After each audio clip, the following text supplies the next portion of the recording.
Hello बच्चों, कैसे हैं आप सभी। उम्मीद करता हूँ कि आप सभी बच्चों अच्छे से पढ़ाई कर रहे होंगे। सभी को सबसे पहले गुड मॉर्निंग। आज का क्लास हम लोग बायोलॉजी का लेने वाले हैं, जिसमें हम लोग पढ़ने वाले हैं प्रजनन, जो कि हमारे क्लास 10th का बायोलॉजी का टॉपिक है। तो बिना देरी किए हुए हम लोग टॉपिक को स्टार्ट करते हैं। सबसे पहले हम लोग समझते हैं कि प्रजनन होता क्या है। ठीक है, मतलब जो प्रजनन है ये होगा क्या। तो देखिए, हमारी पृथ्वी पे दो प्रकार की वस्तुएं हैं, एक है सजीव, दूसरा है निर्जीव। निर्जीव तो उसमें कुछ होगा नहीं, जो भी लाइफ प्रोसेस चलता है वो किस में होता है, सजीव में होता है। तो सजीव जब सजीव लाइफ प्रोसेस करते हैं तो उसमें क्या होता है, हमारा पोषण होता है, उत्सर्जन होता है, श्वसन होता है, परिवहन होता है और प्रजनन होता है। तो उन्हीं लाइफ प्रोसेस में से एक हिस्सा क्या है, हमारा प्रजनन का है। तो प्रजनन क्या होता है कि अपनी जाति की कंटिन्यूटी, कहने का मतलब है कि अपना अस्तित्व बनाए रखने के लिए प्रत्येक जीव क्या करते हैं, प्रोसेस करते हैं, प्रक्रिया करते हैं। उसी को हम लोग प्रजनन के नाम से जानते हैं, जिसके माध्यम से वो अपने जैसा ही एक नया संतति उत्पन्न करते हैं, उसको बोलते हैं हम लोग प्रजनन। तो प्रजनन होता क्या है, प्रजनन होता क्या है, सजीवों द्वारा अपनी जाति की निरंतरता बनाए रखने के लिए वे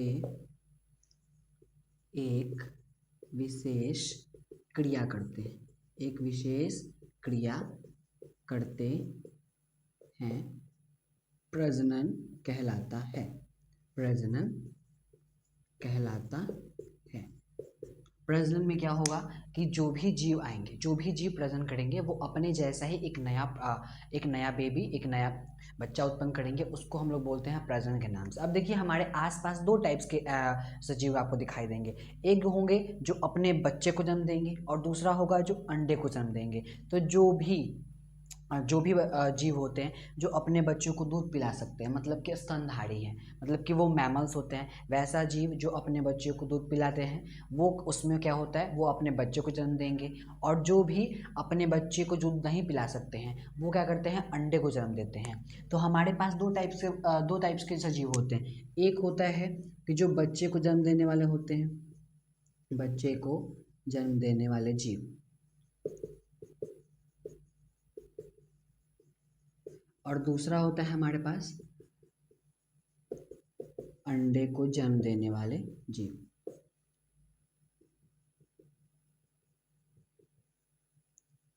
देखो, जब आप इसका बात करोगे और जब आप इसका बात करोगे, तो जो बच्चे को जन्म देंगे वो क्या करेंगे, मैंने सीधा बताया कि जो बच्चे को जन्म देंगे वो अपने बच्चे को दूध पिला सकते हैं, मतलब कि वो स्तनधारी होते हैं। और जो अपने बच्चों को दूध नहीं पिलाएंगे वो क्या करेंगे, अंडे को जन्म देंगे। तो इसमें क्या लिख सकते हैं, इसमें हम लिख सकते हैं मनुष्य, फिर आप लिख सकते हो गाय, फिर आप लिख सकते हो भैंस, फिर आगे भी शेर, और इत्यादि में आप और भी आगे लिख सकते हो। ठीक है, अंडे का बात करेंगे, जैसे मुर्गी हो सकता है हमारा, फिर हमारा मच्छर हो सकता है, हमारी मक्खी हो सकती है, फिर आपका मेढक हो सकता है। ठीक है, तो ये सब क्या करते हैं, इत्यादि, ये सब क्या करेंगे, हमारा ये करेंगे, अंडे को जन्म देंगे। और ये सब जीव होंगे, ये लोग क्या करेंगे, अपने बच्चे को दूध नहीं पिला सकते, इसलिए क्या करेंगे, अंडे को जन्म देंगे। और ये लोग अपने बच्चे को दूध पिला सकते हैं, इसलिए क्या करेंगे, अपने बच्चे को जन्म देते हैं। ठीक है, अब हम लोग नेक्स्ट टॉपिक चलते हैं कि प्रजनन का प्रकार कैसा कैसा है। सबसे पहला अब हम लोग समझते हैं कि प्रजनन कितने प्रकार के हैं। प्रजनन के प्रकार, जब आप इसका बात करते हो तो ये दो टाइप का होता है। एक होता है हमारा लैंगिक और दूसरा होता है हमारा अलैंगिक।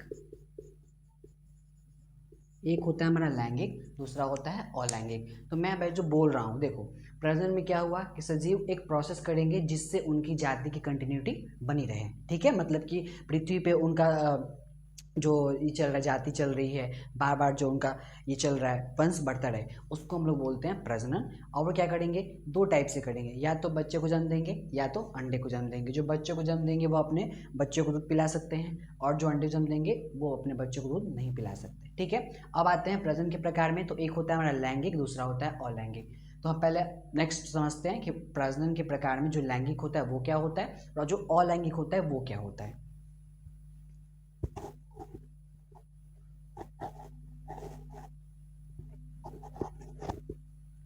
चलिए, अब हम लोग समझते हैं कि जो लैंगिक प्रजनन उसमें क्या होता है। तो देखो बाबू, यहाँ जो लैंगिक है, क्या है हमारा लैंगिक। जब आप लैंगिक का बात करोगे तो देखो, लैंगिक महीने का मतलब होता है इंग्लिश में सेक्सुअल प्रोडक्शन, जिसमें आपके मेल एंड फीमेल दोनों भाग लेते हैं। मतलब कि वैसा रिप्रोडक्शन जिसमें मेल भी आएंगे और फीमेल दोनों गैमेट्स भाग लेंगे, उसको हम लोग बोलते हैं लैंगिक प्रजनन। और दूसरा आता है हमारा अलैंगिक। तो अलैंगिक उन जीवों में होता है जो एक कोशिकीय जीव होते हैं, वो ज़्यादातर एक अलैंगिक प्रजनन दर्शाते हैं। जैसे कि आपका अमीबा हो गया, पैरामीशियम्स हो गया, ईस्ट हो गया, हाइड्रा हो गया, वो क्या करता है हमारा अलैंगिक प्रजनन को दर्शाता है। तो जो भी जीव जिसमें वैसा प्रजनन जिसमें दो जीव भाग लें, कहने का मतलब है मेल भी एंड फीमेल भी, उसको हम लोग बोलते हैं लैंगिक प्रजनन। दूसरा क्या कहलाता है हमारा अलैंगिक। तो अलैंगिक कहने का मतलब क्या है कि वैसा प्रजनन जिसमें केवल एक ही संतति द्वारा संतान उत्पन्न कर लिया जाएगा, उसको बोलते हैं अलैंगिक प्रजनन। तो अगर लैंगिक का एग्जाम्पल का बात करेंगे तो इसमें क्या करेंगे, इसमें नर एवं मादा दोनों भाग लेते हैं। और एग्जाम्पल का बात करेंगे तो आप लिख सकते हो मनुष्य, फिर आपका गाय, भैंस, फिर आपका मेढक, इन सब इत्यादि आप लिख सकते हो कि इनमें क्या होता है मेल भी एंड फीमेल। मतलब कि जो मेल एंड फीमेल दोनों भाग लेंगे वो होगा हमारा लैंगिक। और दूसरा क्या है हमारा अलैंगिक। इसमें क्या होता है कि जो सिंगल पेरेंट है, मतलब या तो मेल या तो फीमेल, मतलब जो एक ही संतति है वही, मतलब जो एक ही संतति है वो अपने जैसे एक नया संतान उत्पन्न कर लेते हैं, तो उसको हम लोग बोलते हैं अलैंगिक प्रजनन। इसमें क्या होगा, केवल एक जीव भाग लेते हैं, वो क्या कहलाएगा हमारा अलैंगिक। अब इसका उदाहरण का बात करेंगे एग्जाम्पल में, तो जैसे मैंने कहा कि जो अमीबा होता है वो क्या करता है हमारा, वो करता है हमारा अलैंगिक प्रजनन। वो क्या करता है बाइनरी फ्यूजन, मतलब अपने बॉडी को थोड़ा सा बड़ा करेगा, फिर केंद्र को बड़ा करेगा, फिर अलग अलग हो जाता है, तो वो अमीबा करता है। फिर आता है हमारा ईस्ट। ईस्ट भी क्या करता है, इसमें भी खंडन करता है। फिर आता है हमारा हाइड्रा। हाइड्रा में क्या होता है, मुकुलन होता है, वो अपने बॉडी से एक मुकुल जैसा निकालेगा, थोड़ा सा कली जैसा, और फिर वो उसको बड़ा करके अपने बॉडी से अलग कर देता है। तो ये सब जो भी जीव का नाम मैंने लिखा, ये सब क्या है, एक कोशिकीय जीव हैं। तो आपको ये देखने को मिला कि जो भी एक कोशिकीय जीव होते हैं ना, वो अपनी संख्या में वृद्धि अलैंगिक प्रजनन के द्वारा करते हैं, लेकिन जो बहुकोशिकीय जीव होते हैं वो अपनी संख्या में वृद्धि लैंगिक प्रजनन के द्वारा करते हैं। अब देखो, जो लैंगिक प्रजनन होता है और जो अलैंगिक प्रजनन होता है, सबसे ज़्यादा भिन्नता आपको लैंगिक प्रजनन में देखने को मिलेगी, क्योंकि उसमें मेल एंड फीमेल दोनों के गुण आएंगे। जो भी नया संतति उत्पन्न होगा उसमें मेल एंड फीमेल दोनों के गुण आते हैं, लेकिन अलैंगिक में उतना ज़्यादा भिन्नता आपको देखने को नहीं मिलेगी, क्योंकि उसमें सिंगल पेरेंट है और उन्हीं के जैसा वो बनेगा। लेकिन जब आप लैंगिक का बात करोगे तो उसमें मेल एंड फीमेल दोनों आते हैं। तो इसमें क्या होता है कि दोनों के जो डीएनए होते हैं वो दोनों आते हैं, दोनों के लक्षण आएंगे, दोनों के गुण आएंगे। तो जो लैंगिक प्रजनन होता है वो अलैंगिक की अपेक्षा ज़्यादा भिन्नता उत्पन्न करता है। तो मैंने आपको समझाया प्रजनन के प्रकार, जो कि लैंगिक होता है और अलैंगिक होता है। नेक्स्ट क्लास में हम लोग समझेंगे कि निषेचन क्या होता है और फिर आगे समझेंगे। आज के लिए बस इतना ही, मिलते हैं नेक्स्ट वीडियो में। तब तक के लिए thank you, bye bye, take care.